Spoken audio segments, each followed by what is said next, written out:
show you how to replace this drainage pipe, leaking pipe on this wash basin. Remove this pipe, broken pipe, also remove it from downside, and then usually this one will be very jammed, like it won't open easily.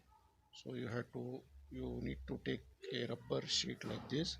This is actually a four-wheeler or two-wheeler tube, old tube. You can have the piece of tube like this.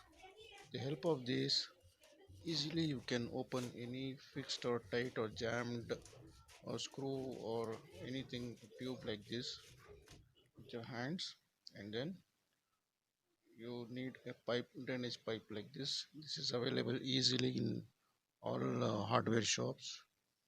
It is actually around 40 rupees. So you can fix this by turning clockwise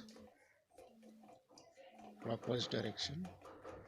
Turn it until it goes fully upwards. Then after tightening this, again with the help of the rubber sheet, tight this once again so that it won't become loose. Yes, with the help of this, tight it once again, and then pull this pipe downwards to how much length you want. Then fix it down in the drainage hole, and then the work is done. Thank you for watching. Thank you. Take care. Bye.